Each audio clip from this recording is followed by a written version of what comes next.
அனைவருக்கும் அருள் சரவணின் அன்பு வணக்கங்கள். இன்னைக்கு பதிவில் பாம்பாட்டி சித்தருடைய வாழ்க்கை வரலாறை பற்றி பார்ப்போம். இவர் வந்து அஹ், தென்காசி மாவட்டத்தில் சங்கரன் கோவிலுக்கு மேற்கு கோபுர வாசல் அருகே புளியங்குடி போகிற பாதையில் இவருடைய பீடம் இருக்குது. இது மட்டும் இல்லாமல் விருதாச்சலத்தில் இருக்கிறதாவும் சொல்கிறாங்க. பாம்பாட்டி சித்தருடையது துவாரகையிலையும் இருக்குது. அப்போது ஒரு ஏற்கனவே நம்ம சொல்லியிருந்த மாதிரி இந்த சித்தர்களுடைய இது ஒரு இடத்துல மட்டும் ஜீவ சமாதிகள் இருக்காது. பல இடங்கள்ல இவங்க வந்து வாழ்ந்து அங்கே அவங்களுடைய இறைவனிட்ட பணியை செஞ்சுட்டு அதுக்கப்புறம் அங்கேருந்து வேற ஒரு இடக்கு அங்கே சமாதி ஆகிட்டு வேற இடங்கள்ல அவங்க தன்னை வந்து அஹ், தன்னுடைய பணியை தொடருவாங்க. இதில் அவருடைய பாடல்லேருந்து ஒன்று ஆரம்பிப்போம். உள்ளங்கையிற் கனி போல உள்ள பொருளை உண்மையுடன் காட்டவல்ல உண்மை குருவை கள்ளமனம் தன்னை தள்ளி கண்டு கொண்டு அன்பாய் கலித்து கலித்து நின்று ஆடு பாம்பே என்று உண்மை குருவின் சிறப்பை அழகாக பாடியவர் பாம்பாட்டி சித்தர். உள்ளங்கையில் இருக்கக்கூடிய நெல்லிக்கனி அனைவருக்கும் தெரியும். அதுபோல மனதில் இருக்கும் அறியாமையை அனைவரும் அறியும்படி நீக்குபவர் தான் உண்மையான குரு. அத்தகைய உண்மையான குருவை நம்ம அடையாளம் காண முடியாமல் நம்ம தடுக்கிறது இந்த கள்ள மனம்தான். அந்த கள்ள மனத்துக்கு எல்லாமே பார்க்குறவங்களெல்லாம் உண்மையான குருவாக தெரிவாங்க. ஆனால் அது பொய். நாம் நமது தெளிவான சிந்தனையினால் உண்மையான குருவை கண்டு கொள்ளணும். அப்படி நீங்கள் கண்டுபிடிச்சிட்டிங்கன்னா வாழ்க்கையில் உங்களுக்கு அன்னையிலேருந்தே ஆனந்தம் தான் பெருகும் அப்படின்றாரு. அதே மாதிரி ஆடு பாம்பே என பாம்பை ஆட்டிவித்து பாடியதாலும் காடில் தெரிஞ்ச பாம்புகளை தேடி அலைஞ்சி வாழ்ந்த சித்தர் என்பதாலும் இவருக்கு வந்து பாம்பாட்டி சித்தர்னு பேர் வந்தது. பாம்பு என்பது குண்டலினி சக்தியின் உருவகம். யோகத்தில் அந்த குண்டலினி சக்தியை மேலேற்ற அதில் வல்லமை படைச்சதுனால இவர் பாம்பாட்டி சித்தர்னு அழைக்கப்பட்டார். பாம்பாட்டி சித்தர் திருக்கோகர்ணத்தில் கார்த்திகை மாதம் மிருகசீரிஷ நட்சத்திரத்தில் தோன்றியவர்னு இவரை வந்து இவர் ஜோதி வகுப்பில் சேர்ந்தவர்னு சொல்கிறாங்க. போகர் அவருடைய போகர் 2000ன்ற நூலில் இவருடைய வாழ்க்கையும் இவர் வந்து சட்டை முனின்ற சித்தரிடம் ஞானம் பெற்றதாகவும் கூறுறாங்க. அப்போ பாம்பை பிடிப்பதும் அதனை படம் எடுத்து ஆட வைக்கிறதும் அதன் விஷத்தை எடுத்து சேமித்து விற்கிறதே இவருடைய தொழிலாக இருந்திருக்கு. இவர் பாம்பு கடி, தேல் கடி, காட்டு வண்டுகளுடைய கடி போன்ற விஷ ஜந்துக்களின் விஷமுறிவு மூலிகையில் சிறந்த மருத்துவராக அவருடைய காலத்தில் இவர் திகழ்ந்திருக்கிறார். இவர் விளையாட்டாக தொடங்கிய பாம்பு பிடிக்கும் தொழில் தான் பின்னால் இவருடைய குடியிருப்பு பக்கத்துலேயே பெரிய ஆராய்ச்சி கூடம் வைக்கிற அளவுக்கு இது மாறினதாக சொல்கிறாங்க. அதே நேரத்தில் இவர் மருதமலை பக்கத்தில் ஒரு விஷ வைத்திய ஆய்வுக்கூடம் ஒன்று தொடங்கினாருன்னு சொல்கிறாங்க. அதே மாதிரி இப்போவும் மருதமலை பக்கத்தில் அவருடைய பாம்பாட்டி சித்தருடைய ஜீவ சமாதின்னு சொல்லி அங்கேயும் அவருக்கு இது இருக்குது.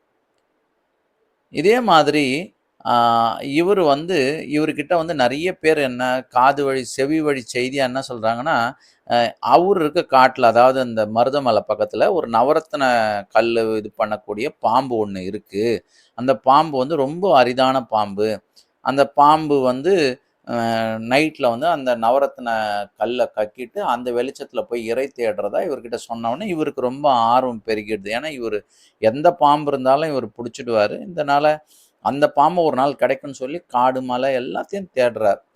ஒரு நாள் இதே மாதிரி அவர் தேடிட்டு இருக்க சமயத்தில் மருதமலைக்கு பாம்பை தேடி மலை ஃபுல்லாக தேடி சுற்றிட்டு இருக்குங்கிறார். அப்போ திடீர்னு ஒரு சிரிக்கிற சவுண்டு கேட்குது. சிரிக்கிற சவுண்டு கேட்டவொன்னே அவர் திரும்பி பார்க்குறாரு, அது எங்கே இருக்கும் அப்படின்னு. அந்த சவுண்டு வந்த பக்கம் போய் பார்க்குறாரு. அங்கே ரொம்ப பிரகாசமாக ஒரு ஒரு சித்தர் வந்து அவருக்கு முன்னே தோன்றாரு. அவர் தான் சட்டைமுனி சித்தர். இவர் பாம்பாட்டி சித்தர் பார்த்து வியந்து போகிறார். இவ்வளோ பேரொழியாக எப்படி ஒருத்தரால் இருக்க முடியும்? அப்படியே ஒரு மாதிரி பேய் அடைஞ்ச மாதிரி அப்படியே நின்னுறாரு. சாமி, இவ்வளவு ஒளியுடன் திகழ்கிறீங்களே, நீங்கள் யாருன்னு கேட்குறாரு. எதுக்காக இந்த காட்டில், அதுவும் நட்ட நடுவில் நீங்கள் ஏன் தெரியுறீங்கன்னு கேட்குறாரு. அதுக்கு வந்து அந்த சட்டைமுனி சித்தர் பாம்பாட்டி சித்தரை பார்த்து, நான் இந்த காட்டில் வாழறவன்ப்பா, நீயே நகர்லேருந்து அங்கே இங்கே சுற்றிட்டு இங்கே வந்திருக்க, நான் தான் உங்ககிட்ட அந்த கேள்வி கேட்கணும். நீ இந்த ஜாமத்தில் எதுக்கு நீ இங்கே துணிச்சலோடு வந்தன்னு அவர் கேட்குறாரு இவர்கிட்ட. அதுக்கு பாம்பாட்டி சித்தர் சொல்கிறாரு, நான் ஒரு பாம்பை தேடி வந்திருக்கேன். அந்த பாம்பு வந்து ஏதோ ரத்தினத்த கக்கிட்டு அது இரை தேடுமா, அந்த ரத்தினம் எனக்கு வேணும்.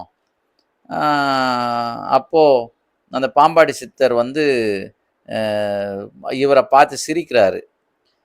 "அப்பா நீ வந்து நவரத்தின பாம்ப நீ உள்ளவே வச்சுட்டு நீ ஊரெல்லாம் தேடுறது எப்படிப்பா? அப்படி தேடுனா கிடைக்கும்னு நினைக்கிறியா?" அப்படின்னு சொல்றாரு. அப்ப இவருக்கு அ என்னவோ புலப்படல. அப்போ அவர் பாதத்தில பணிஞ்சு கேட்கிறாரு, "ஐயா எனக்கு புரியிற மாரி சொல்லுங்க." அப்பா மிகுந்த இன்பம் அளிக்கக்கூடிய ஒரு பாம்பு உன் உடலுக்குள்ளே ஒரு குடிகொண்டிருக்கு. அத உன் உடம்புல மட்டுமல்ல, மனிதர்களுடைய எல்லார் உடம்புலயும் அது இருக்கு. அத பெரும்பாலும் யாரும் தெரிஞ்சுக்கிறதே இல்ல. உன்னால அத அறிய முடியல. இதுவரைக்கும் நீ அறிஞ்சுக்காமயே இருந்திருக்க. வெளியவே பாம்ப தேடி தேடி அலைஞ்ச நீ உள்ள ஒரு நாள் கூட தேடுனதில்ல. இப்போதாவது அத நீ தெரிஞ்சுக்கன்னு கூப்பிட்டு உட்கார வச்சு, அவருக்கு வந்து அந்த சித்புருஷர்கள்லாம் சொன்ன அந்த குண்டலினி பாம்ப அவருக்கு வந்து தொட்டு காட்டுறாரு. தொட்டு காமிச்சோனே, இத்தன நாளா நான் தெரியாம நான் சுத்தி இருந்திருக்கிறனேன்னு சொல்லி ரொம்ப வருத்தப்பட்டு, அவருடைய பாதத்தில விழுந்து வணங்கி, அவர் என்ன பண்றாரு, அ இந்த அ குண்டலினி சக்திய ஏத்துறதுக்கு ஒரு மரத்தடியில போய் உட்கார்றாரு. அப்போ அவர் நினைக்கிறார், இறைவனோட படைப்புல மிக அற்புதமானது வந்து மனித பிறவி. அது ஆதியிலிருந்தே இந்த குண்டலினி வந்து உள்ள தூங்கிட்டு இருக்கு. அந்த பாம்போட அறிவ பெருக்கி, அறியாமை இருள அகற்றுறது தான் இந்த நுட்பத்த யாராலயும் புரிஞ்சுக்கிறது இல்ல. மனிதராக பிறந்தவர்கள் வந்து துன்பத்திலிருந்து மீளவே மூல ஆதாரமா இருக்கிறது வந்து இந்த குண்டலினி சக்தி தான். இத நான் புரிஞ்சுக்கலையே இறைவா! இத்தன வருஷமா எனக்கு குடுக்காம, இன்னைக்கு எனக்கு குடுத்துருக்க. இத நான் விட்டுற மாட்டேன்னு சொல்லி, அந்த குண்டலினி சக்திய அவர் வந்து அந்த நாம ஜபத்தையும், அத மனதோட சிந்திச்சு, புருவ மத்தியில வச்சு, இந்த ஈசன நம்பி, அந்த இறைவன வழிபாடு பண்ணி, அந்த குண்டலினி சக்திய மேலோட்டமா கொண்டு வந்து, அத தியானம் செய்ய ஆரம்பிச்சார். "சாமி இனிமேல் நீங்க தான் எனக்கு குருன்னு" மனதார அவர் நெனைக்கிறாரு. நெனச்சு, அந்த குண்டலினி சக்திய அவர் மேலெழுத்து கொண்டு வராரு. இந்த பாம்பாட்டி சித்தர் தன்னுடைய குருநாதர் சட்டைமுனி சித்தர் மறைந்த திசையை நோக்கி வணங்கிய பின்பு, அங்க ஒரு அரச மரத்தடியில வந்து உட்கார்ந்து இந்த தியானத்த மேற்கொள்றாரு. இவரு இந்த தியானத்த பண்ண பண்ண சாதாரண தங்கத்த, சாதாரண உலோகத்த தங்கத்தா மாத்தக்கூடிய ரச வித்தையும் இவரு தெரிஞ்சுக்கிறாரு. சாதாரண கற்கள கூட நவரத்தினமா மாத்தக்கூடிய வல்லமை இவருக்கு வந்துடுதாம். அப்போ பாம்பாட்டி சித்தர் ஒரு நாள் அந்த வான்வழியே இவரு போயிட்டுருக்கும்போது, ஒரு அழுகை குரல் கேட்குது. அப்போ ஒரு அரசன் வந்து இறந்து கிடக்குறான். அங்க வந்து அவங்க மனைவி வந்து சுத்தி அவங்க சொந்தக்காரர்லாம் சேர்ந்து அழுதுட்டு இருக்காங்க. அப்போ அவரு பார்த்துட்டு அவரு இறங்குறாரு. இறங்கி அந்த தன்னுடைய உடல ஒரு ஓரமா வச்சுட்டு, கூடு விட்டு கூடு பாயும் வித்தையில வந்து அந்த அரசனுடைய இதுக்குள்ள உடம்புக்குள்ள இவரு போயிர்றாரு. போயி கொஞ்ச நேரத்துல அந்த அரசனுடைய உடம்பு வந்து எழுந்துக்குது. எழுந்த உடனே அ எல்லாருமே அ ரொ ரொம்ப யோசனை பண்றாங்க. என்னடா இது இவ்ளோ நாள் இறந்திருந்த இவ்ளோ நேரமா இறந்திருந்த அரசன் மூச்சுக்கிறாருன்னோனே, அ அவருடைய செய்கைகள்ல வித்தியாசத்த உணர்ந்த வந்து அரசி கேட்குறாங்க. இல்லையே இது வந்து எங்களோட அ அ அரசன் மாரி தெரியலையே! சுவாமி நீங்க யாருன்னு கேட்குறாங்க. அப்போ அவரு வந்து, "அம்மா நான் வந்து அ அ பாம்பாட்டி சித்தன் நானு. நீங்க அழுவுறத பார்த்து எனக்கு மனம் இறங்கி நான் இது பண்ணேன்.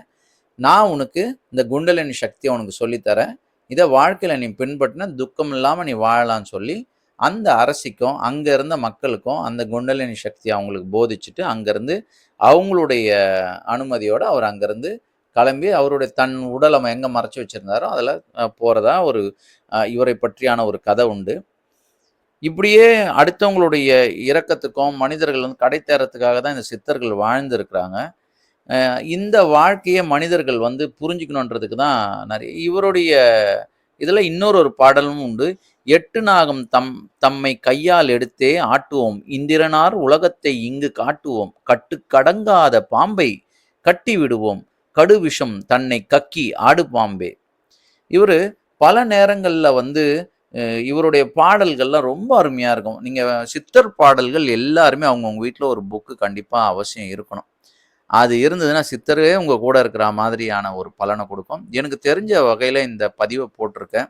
இதுக்கு மேல உங்களுக்கு ஏதாவது தெரிஞ்சா கூட நீங்க வந்து கமெண்ட்ஸ்ல தெரிவிக்கலாம்.